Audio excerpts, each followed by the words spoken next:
अस्सलाम वालेकुम नाजरीन, मैं हूँ आपका होस्ट इंजीनियर अजमल सनादिल। प्रोग्राम मेरा इंकशाफ के साथ आज हम सियालकोट की धरती पे मौजूद हैं। लॉकडाउन के इस मौसम में कोरोना वायरस की वबा हर तरफ छाई हुई है, पूरी कौम डरी हुई है, बल्कि पूरी दुनिया डरी हुई है।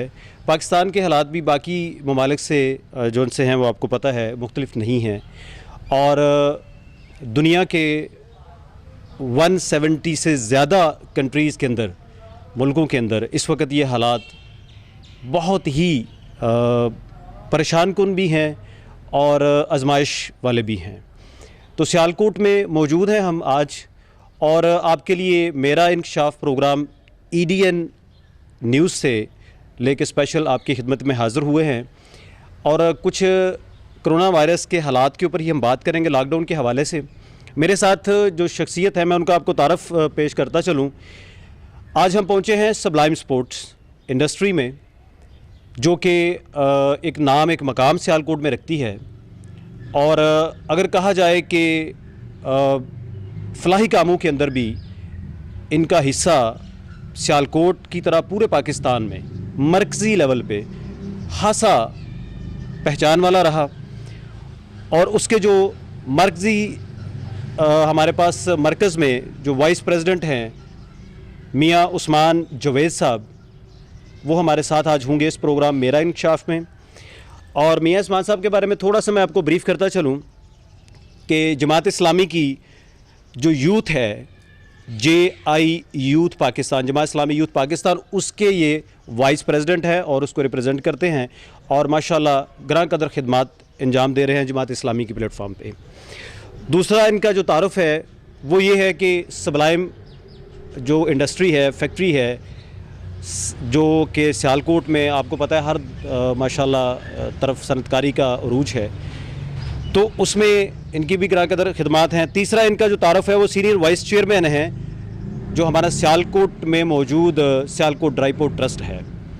तो आज हम आज के लॉकडाउन के हवाले से जो इस वक्त करंट सिचुएशन चल रही है उसमें हम इनके पास चलते हैं हालात जानने के लिए।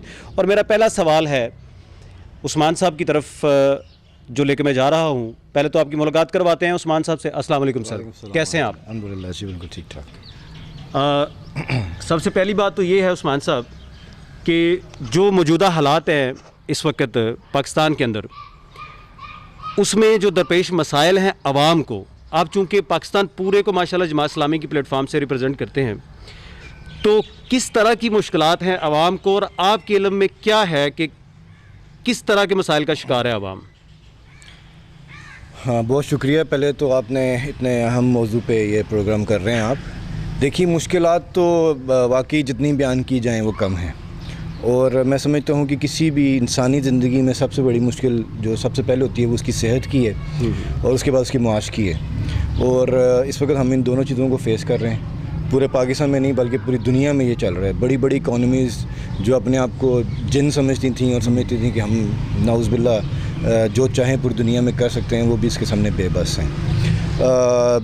मैं इसमें गवर्नमेंट अपने लेवल पे जो हमारी इस्तिताअत है उसके मुताबिक लगे हुए हैं करने के लिए, वो मैं समझता हूँ कि इसमें जो प्रिकॉशनरी मेजर्स हैं वो बड़े इंपॉर्टेंट हैं जो लिए जा रहे हैं, जिसमें लॉकडाउन एक सबसे बड़ी एक चीज़ है। जी जी। उसमें ज़ाहिर बात है, देखिए मुश्किलात तो जितनी भी गिनवाई जाएँ वो कम है। लॉकडाउन की सूरत यही है कि आप खुदा ना सा किसी वजह से भी घर में अपने बंद हैं और आप बाहर जाना मुश्किल है, लेकिन अगर आपको इमरजेंसी आप जा सकते हैं। इस वक्त सबसे बड़ी जो मुश्किल है मैं ये समझता हूँ कि वो लोग जो बेचारे वेजिस पे काम करते हैं, जो डेली ठेके पे काम करते हैं, उनको बहुत बड़ी, क्योंकि उनका काम ही ये था कि उन्होंने डेली निकलना है बाहर और उस दिन का रोज़गार अपना कमा के घर लेके जाना है और बीवी बच्चों को खाना खिलाना है। तो उस वजह से हमारे ये जो भाई हैं सबसे ज़्यादा डैमेज हुए हैं, और इनकी मेजॉरिटी भी सबसे ज़्यादा, मतलब नंबर वाइज देखें तो सबसे ज़्यादा वही लोग हैं हमारे इवन सियालकोट में, जो हम लोग एक्सपोर्टर्स हैं। और हम लोग बहुत ज़्यादा, आपको पता है, कंप्लाइंस पे काम करते हैं सियालकोट में माशाल्लाह, क्योंकि बड़े बड़े ब्रांड्स काम करते हैं, तो उनकी भी ये रिक्वायरमेंट होती है कि आपने कंप्लाइंस पूरी करनी है, मिनिमम वेजेस देनी है, सैलरीज देनी है, उनके बेनिफिट्स देने हैं, सहूलियत देनी। तो ये ऑलरेडी कुछ चल रहा था। तो जो लोग तो परमानेंट काम कर रहे थे उनके लिए तो अभी इतनी मुश्किल शुरू नहीं हुई मेरे हिसाब से, लेकिन जो लोग बेचारे डेली बेसिस पे काम कर रहे थे, वेजेस पे, उनके लिए बहुत बड़ा ये क्राइसिस ऑलरेडी स्टार्ट हो चुका है। और अल्लाह माफ़ करे अगर ये कुछ दिन और चलता है तो उसमें ज़्यादा हमें मुश्किल आएगी। मैं गवर्नमेंट को अप्रिशिएट करता हूँ, उसने 12,000 कोशिश की है लोगों तक पहुँचाने की और आगे भी पहुँचा रही है, लेकिन उसके इंतजाम से मैं बिल्कुल एग्री नहीं करता, क्योंकि हमारे पास आज टेक्नोलॉजी अवेलेबल है। आप मोबाइल के ज़रिए अपने पैसे ट्रांसफ़र कर सकते हैं। मुझे समझ नहीं आती कि आप 2-2 हज़ार लोगों का मुजमा लगा देते हैं वहाँ पे, और पहले आप कहते हैं कि आपकी सोशल डिस्टेंस होना चाहिए, 6 फुट का फासला होना चाहिए, इस तरह होना चाहिए। तो अगर आपने वीडियोस देखी हों जो चली हैं सारी, उसमें लोग भगदड़ है, और अल्लाह माफ़ करे एक हमारी बुज़ुर्ग खातून का इंतकाल हो गया इसी स्टैम्पीड में। तो इन चीज़ों को गवर्नमेंट को देखना चाहिए कि क्या तरीका इख्तियार किया जाए कि एक तो लोगों को बाइज़्ज़त तरीके से, देखिए ये भी एक चीज़ बड़ी ज़रूरी है कि अल्लाह के रसूल ने फरमाया है कि आप मतलब इस हाथ से दें और उस हाथ को इल्म ना आए। असल में तो खूबसूरत सदका ये बेहतरीन है। मैं उसका मफ़हूम पेश कर रहा हूँ, पूरी डिटेल में नहीं जा रहा, तो मफ़हूम उसका यही है। लेकिन हम पूरी दुनिया को कैमरे में दिखा रहे हैं, और वो जो लोग कैमरे में आ गए मतलब इंटरव्यूज़ उनसे लिया जा रहा है, टेस्टिमोनियल, तो इन चीज़ों को अवॉइड किया जा सकता है। आज के टेक्नोलॉजी के दौर में आप देखिए आपके इजी मोबाइल के थ्रू ट्रांसफ़र हो रही है। अब तकरीबन हर बंदे के पास मोबाइल है, आईडी कार्ड नंबर है, मतलब स्मार्टफोन नहीं भी तो आम आपके साथ नंबर आ गया, और अपनी आपने मोहल्ले की दुकान से जाना है, वहाँ से आपने पैसे ले लेने हैं। तो मैं गवर्नमेंट से दरख्वास्त करूँगा कि इसके तरीक़ाकार को दोबारा से विज़िट करें, और लोगों को नंबर 1 एक तो सहूलत दें। ठीक है, देखें जी वहाँ पे पहुँचना कोई 200-500 इस लॉकडाउन में वहाँ पे पहुँचना बड़ा मुश्किल है। ठीक है जी। दूसरी बात, अगर आप पहुँच गए वहाँ पे, बंदे के ऊपर बंदा चढ़ा हुआ है। हमारे सामने एक मिसाल, एक बुज़ुर्ग खातून की इंतकाल हो गया, तो इसकी एक तो अच्छा तरीका इसका इख्तियार करें जिससे लोगों को पैसे मिल सके, और दूसरा ये कि बाज़ तरीके से मिल जाए। जो दूसरा मैं समझता हूँ एक बहुत बड़ा इस वक्त लोग प्रॉब्लम फेस कर रहे हैं, वो ये है कि और ये मैं बताऊँ ये पाकिस्तान में नहीं है, मतलब इसमें हमें किसी को हम नहीं कर सकते ब्लेम। ये भी पूरी दुनिया में समझ नहीं आती लोगों को, किसी को खांसी हो रही है, बुखार है, नज़ला ज़ुकाम है, तो वो किस चक्कर में, ठीक है ना, हर किसी को कोरोना नहीं, तो कुछ लोग पैनिक हो जाते हैं और कुछ लोग इसको बड़े। मैं सारे दोस्तों से दरख्वास्त करूँगा कि खुदा ना ऐसा किसी को कोई ऐसी अलामत लगे कि मुझे कुछ ऐसा, कि अपने आप को आइसोलेट कर लें अपनी फैमिली से, अपने घर में, और उसको जितना मैक्सिमम कर सकते हैं उसको कर लिया करें। तो ज़्यादा मुश्किल तो ज़ाहिर बात है ये एक माशी तौर पे। सॉरी जी, बहुत शुक्रिया। अच्छा, एक चीज़ और तरह बताइएगा इसमें कि अभी जो हुकूमत की तरफ से मामलात सामने आ रहे हैं आवाम के, जैसे आपने जिक्र फरमाया 12,000 रुपये का, जैसे 14 दिन का और एक्सटेंड कर दिया गया टाइम लॉकडाउन का, तो उसमें आप समझते हैं कि ये 12,000 रुपया इनफ है, काफ़ी है आवाम के लिए, और क्या इससे कोई भरपाई हो पाएगी आवाम का जो मुआशी तौर पे घर बैठे हुए फारिग जो एक फ़ैमिली है, कुनबा है 5-7 बच्चों का, तो वो ये इस 12,000 में अपना टाइम गुजारा कर लेगी? आप क्या समझते हैं? देखिए, कुछ ना होने से कुछ बेहतर है। हमारे यहाँ पे पाकिस्तान में मिनिमम वेज इस वक्त तकरीबन 17,000 के लगभग है। ठीक है ना जी। अगर उस हिसाब से देखा जाए तो ये मुनासिब लगते हैं, मतलब उसमें एक महीना गुजारना कोई इतना मुश्किल नहीं होगा। ये इक़दामात इस्लाहात की मतलब मैं देखिए बात में तनकीद तो करना बड़ा आसान का, देखना ये चाहिए कि अगर मैं उस जगह पे हूँ तो मैं क्या कर सकता हूँ, अवेलेबल वसाइल की बात है हमारे पास, हमारी जो मुआशी कंडीशन है पूरे मुल्क की इस वक्त क्या है, उस लिहाज से 12,000 एक सफिशेंट है एक महीने के लिए, एक फैमिली के लिए। मैं समझता हूँ वो आज के हालात में गुजारना, मतलब कम से कम ना कुछ ना होने से तो बहुत ही बेहतर है। तो अब ये उस फैमिली के ऊपर भी डिपेंड करता है उसको वो कैसे मैनेज करती है। कई लोग अच्छा मैनेज करते हैं, कई लोगों से अच्छा मैनेज नहीं हो सकता। अच्छा, एक सवाल और है आपसे, मेरा डायरेक्टली सवाल है जमात के हवाले से, चूँकि आप जमात इस्लामी यूथ के वाइस प्रेसिडेंट हैं पूरे पाकिस्तान के, तो जो जमात इस्लामी की खिदमात हैं अल खिदमत फाउंडेशन के नाम से मियां अब्दुल शकूर साहब उस पर काम कर रहे हैं माशाल्लाह, और हम देखते हैं कि बड़ा अच्छा काम कर रहे हैं। उसके हवाले से क्या आप उसके ऊपर को थोड़ा सा रोशनी डालेंगे, पाकिस्तान की आवाम को बताएंगे कि अभी तक क्या प्रोग्रेस है और कैसा आपका काम जा रहा है, और लोगों तक आप क्या देहातों में भी, रूरल एरियाज़ में भी आप पहुँचे, और सिटीज़ में लोगों का क्या रिस्पांस है, ये ज़रा इस पर थोड़ा बताइएगा, क्योंकि अक्सर ये चीज़ें आ रही हैं कि कुछ गली मोहल्ले की सतह पे भी कुछ काम हो रहे हैं। देखिए, अल खिदमत माशाल्लाह से आज नहीं है, आज आप पता है उसके तकरीबन 3-4 डेकेड्स गुजर गए इस मुल्क में काम करते हुए, और अल्लाह का बड़ा लाख लाख शुक्र है कि अल खिदमत पाकिस्तान की वो वाहिद फाउंडेशन है जो हर तरीके से, चाहे वो ज़लज़ला है, सैलाब है, कोई बीमारी है, आपके सामने जो जो थर्ड में लोगों को भूख प्यास पड़ी, ठीक है ना जी, उसमें वो पहुंचते हैं। और अभी भी बहुत अच्छा काम उन्होंने किया है। और ज़ाहिर बात है इसमें जो टारगेट हैं वो गरीब गुरबाई हैं, वो उसमें शहर के वो लोग नहीं हैं जो जिनको अल्लाह ताला ने नवाजा। अच्छा सॉरी, इसमें आप ये इस बात का ख्याल रखती है क्या अल खिदमत फाउंडेशन कि जैसे हमारे आजकल सेल्फ़ी कल्चर चल रहा है, तो इस पे कितना बिलीव है इसका कि नमूद व नुमाइश ना हो, सफ़ेद पोश जो तबका है उसकी इज़्ज़त का ख्याल रखा जाए, क्या इसको मेंटेन करके चल रही है अल खिदमत फाउंडेशन जमात इस्लामी की तरफ? बहुत हद तक की जाती है, लेकिन आपको पता है हमारे डोनर्स हैं, पाकिस्तान में बहुत ज़्यादा डोनर्स हैं, कई लोग बाहर से भी करते होंगे, लेकिन कई दफ़ा हमें उनके लिए कई दफ़ा लोग सबूत मांगते हैं, जी आप बताएं आपने किधर जाके डिस्ट्रीब्यूट किया है, किसने लिया है, क्या है। तो उसके लिए कई काम ऐसे करने पड़ जाते हैं कि वो आप कह सकते हैं कि भाई ये नुमाइश हो रही है, लेकिन वो हमारी मजबूरी होती है। लेकिन हमारा कभी ये ख्वाहिश नहीं रही कि हम ये करें। लेकिन आप ये देखिए सारे पूरी इसमें माशाल्लाह से पाकिस्तान में, और मैं पाकिस्तान की मीडिया को बड़ा सराहता हूँ कि उन्होंने अल खिदमत के पूरे काम को बड़ी सही तरह उजागर भी किया, लोगों तक पहुँचाया भी है। और मैं समझता हूँ अल खिदमत की बल्कि ड्यूटी उससे ज़्यादा बढ़ जाती है जब ज़ाहिर बात आपकी तारीफ़ की जाती है और आपके काम को सराहा जाता है, तो आपकी ज़िम्मेदारी बढ़ जाती है कि आप उसको ज़्यादा अच्छे अंदाज से करें। अच्छा, इसमें एक चीज़ और बताइएगा कि जैसे आप सनतकार भी हैं, एक इंडस्ट्री के माशाल्लाह ऑनर भी हैं, तो चाइना के अंदर जब ये कोरोना वायरस की वबा शुरू हुई और ये थोड़ा इसने पीक पकड़ा, तो इसके ऊपर एक अंडरस्टैंडिंग डेवलप हुई गवर्नमेंट की और सनतकारों की, तो उन्होंने मशरूत इजाज़त दी। उस इजाज़त के मुतल्लिक आप बाखबर भी हैं कि वो किस टाइप की इजाज़त थी, तो क्या पाकिस्तान में इस तरह की इजाज़त की कोई बात हो रही है या होनी चाहिए, आप क्या समझते हैं?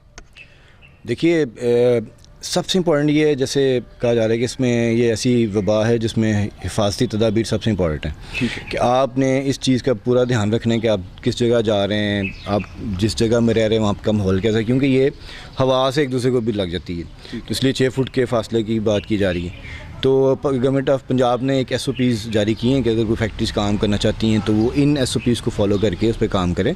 मैं बिल्कुल तायद करता हूँ। देखिए इंसान की ज़िंदगी सबसे इम्पॉर्टेंट है, ठीक है, और उसमें मैं अगर एज ए इंडस्ट्रियलिस्ट ये समझता हूँ कि अगर हमने अल्लाह ने हमें बड़ा नवाजा है तो आज ये हमारा फ़र्ज़ है कि हम अपने वर्कर्स के लिए चंद हज़ार रुपये ख़र्च करें, उनके टेस्ट करवाएं, उनके लिए सैनिटाइज़र का, उनके लिए उनको डिसइंफेक्ट करने के लिए वो स्प्रे प्लांट्स वगैरह लगाएं, ताकि जब वो फैक्ट्री में आए उनसे किसी को बीमारी ना लग सके, वो ख़ुद बीमारी से बच सकें। तो SOPs को फॉलो करना बड़ा ज़रूरी है। ऑलरेडी पंजाब गवर्नमेंट ने SOPs जारी कर दी हुई हैं कि अगर आप में से कोई कंपनी वो काम करना चाहती है तो वो SOPs अप्लाई करे और SOPs को फॉलो करे, उसको प्रूव कराए और काम शुरू कर ले। तो क्या इस तरह की कोई इजाज़त मिल गई है? क्योंकि आवाम और वर्कर्स और फैक्ट्री के जो मुलाजमीन हैं उनमें एक फ़ियर, एक खौफ पाया जा रहा है कि हम कैसे मैनेज करेंगे अपने बजट को, अपने बच्चों को, और ये वो राशन तकसीम हो रहा है, दैट्स अ गुड, इंतज़ामिया भी काम कर रही है, वज़ीर आज़म साहब ने भी 12,000 रुपये दिया, सब कुछ हो रहा है, जो मुहैयर हज़रात भी काम कर रहे हैं, लेकिन इसके बावजूद वर्कर के अंदर एक फ़ियर है कि क्या हम फैक्ट्री दोबारा जा पाएंगे विद प्रिकॉशनरी मेजर्स। तो आप समझते हैं गवर्नमेंट ने जो SOP जारी किए हैं वो जारी करने के बाद इंडस्ट्रियलिस्ट जो उनसे हैं उन्होंने कोई गवर्नमेंट से बात की है कि इसको खोल दिया जाए मशरूत इसके सतह के ऊपर? जी बिल्कुल, बातचीत चल रही है और बड़ी रेगुलर बेसिस पे चल रही है। हमारे सियालकोट की चैम्बर ऑफ कॉमर्स जो प्रेसिडेंट है उनकी पूरी टीम है, इस पर बड़ी डिटेल में उनकी बातचीत चल रही है। बल्कि आज भी एक मीटिंग इस्लामाबाद में रज़ाक दाऊद साहब के साथ चल रही है सारी, यहाँ से हमारा एक डेलीगेशन गया हुआ। तो लोग ये चाह रहे हैं, लेकिन देखिए एक चीज़ ज़हन में रखें कि इवन फैक्ट्रीज खुल भी जाती हैं तो सारे वर्कर्स को अकोमोडेट करना है, क्योंकि जो SOPs हैं उसमें आप 25-30% से ज़्यादा लोगों को अकोमोडेट नहीं कर पाएंगे। जो नज़र आ रहा है, जो SOPs पढ़ के लगता है कि इतनी सहूलियत देने के लिए ज़ाहिर बात हर बंदे ने 6 फुट के फासले पे खड़ा होना है। तो किस बंदे के पास अगर 500 बंदे हैं तो जब वो आप करना शुरू करेंगे तो कितने लोगों को आप अकोमोडेट कर सकेंगे। तो ये चीज़ें कैलकुलेट करना पड़ेंगी और उसमें बेनिफिट तो मिलेगा कुछ लोगों को, लेकिन ज़ाहिर बात है कुछ लोगों को नुकसान जो शोबे हम कुछ वो एलिमिनेट करने पड़ेंगे, मतलब लोग कम करने पड़ेंगे। शोबे तो आपको सारे फॉलो करेंगे, लेकिन लोग कम करें। एक जगह 25 लोग काम कर रहे हैं, वहाँ पे आपको 12-13 लोगों से काम करना पड़ेगा। ठीक हो गया। अच्छा, इसमें एक और सेकंड लास्ट क्वेश्चन है जी कि क्या लॉकडाउन जब ये खुलेगा तो लॉकडाउन खुलने के बाद के जो मंजरनामा है सनतकार के तौर पे, आप क्या समझते हैं कि हमारी मौशियत कहाँ खड़ी होगी? मैं अल्लाह से इस्तग़फ़ार करता हूँ, हम खुद भी गुनाहगार हैं और अल्लाह को ज़ाहिर बात है कोई ना कोई चीज़ ऐसी है जो ना पसंद आई। बड़े अच्छी मुझे पिक्चर नज़र नहीं आती ज़ाहिर बात है पूरी दुनिया में आज पाकिस्तान में हमारी बेस, हम लोग सियालकोट अगर देखें तो एक्सपोर्ट बेस सिटी है। एक्सपोर्ट्स पे बहुत ज़्यादा फ़र्क पड़ेगा, मे बी 30%, 40%, 50%। और इसी तरह ही पूरी, अगर आप ख़ुद देख लें कि जब मैं 2-4 महीने नहीं कमा सकूँगा तो उसका इम्पैक्ट जो सा वो अगले पूरे साल पे जाएगा। मेरी बच्चों के घर की शॉपिंग, अपनी शॉपिंग, खाना पीना, ये वो हर चीज़ आपको थोड़ा बड़ा उसको कैलकुलेट करना पड़ेगा। तो मईशत पे तो इसमें कोई शुबा नहीं है कि आज आपके सामने दुनिया की बड़ी बड़ी जो मईशत हैं उनको बहुत बड़ी परेशानी का सामना है। और तो इसलिए अल्लाह से दुआ ये करनी चाहिए कि कम से कम नुकसान में हम इस वबा से निकल जाएँ। आप पाकिस्तानी आवाम को कोई पैगाम देना चाहें आखिर में? मैं तो वैसे बड़ा गुनाहगार आदमी, लेकिन मैं इस सबसे यही कहूँगा कि हमें मिल के अल्लाह से इस्तिग़फ़ार करनी चाहिए। पाकिस्तान में मुसलमान हैं, क्रिश्चन हैं, हिंदू हैं, और सबको अपने अपने से अपने अल्लाह से ताल्लुक़ जोड़ना चाहिए और अल्लाह से माफ़ी मांगनी चाहिए। पाकिस्तान अल्लाह का शुक्र अभी तक बहुत बेहतर है बाकी जगहों से। एक बात, दूसरी बात ये है कि मैं ये पैगाम दूँगा कि ये एक शायद हमारे लिए सबके लिए एक मौका है कि हम सारे अपने आप को रिविज़िट करें और अपने अंदर की खूबियाँ और जो ख़राबियाँ हैं उसको उजागर करें, ख़राबियों को दूर करने की कोशिश करें, खूबियों को मज़ीद चमकाएं, अपनी सेहत पे ध्यान दें, अपने सोच पे रीडिंग करें, किताबें पढ़ें, मतलब मैं समझता हूँ खेलें, मतलब बड़े काम जो इस फारग वक़्त में किया जा सकता है। तो इसलिए अपनी सेहत के लिए, अपने घर के सेहत के लिए, घर वालों पे, अपने लिए एक बड़ा अच्छा टाइम है कि आप अपने घर वालों के साथ गुजारें, इसको एंजॉय करें, इसमें सीखें। डिप्रेशन लेने की ज़रूरत नहीं है, मायूसी वैसे भी गुनाह है और हम इस पे बिलीव भी नहीं करते।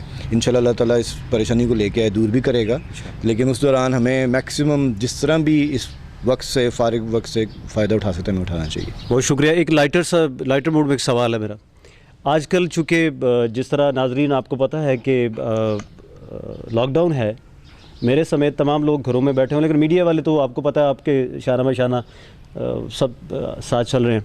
तो लाइटर मोड में एक सवाल कर लेते हैं उस्मान जवेद साहब से कि लॉकडाउन के दौरान जनाब आपकी क्या एक्टिविटीज़ होती हैं घर में? आपको कुकिंग का शौक़ फरमा रहे हैं, गार्डनिंग कर रहे हैं, क्या कर रहे हैं आप? मुझे सब कुछ ही शौक़ है और मैं वो कर रहा हूँ। मैं तो बड़ा इंजॉय कर रहा हूँ। सबसे बड़ी बात है हम बच्चों के साथ टाइम गुजार रहे हैं, जो कि बड़ा मुश्किल होता है कि आप इतना टाइम बच्चों के साथ गुजारें। बच्चे तंग नहीं आ गए अब?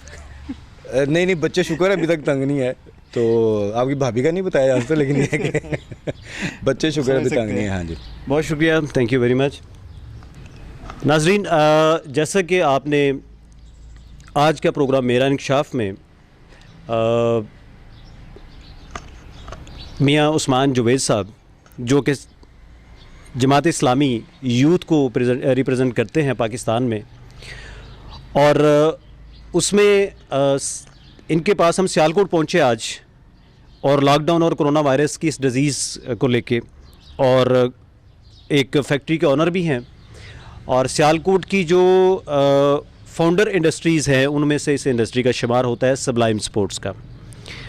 और फलाही कामों में ग्रां कदर खिदमात हैं इनके, जो ख़ानदान है उनकी, भाइयों की, बुज़ुर्गों की, वालदैन की, सब की, और एक जाना पहचाना नाम है।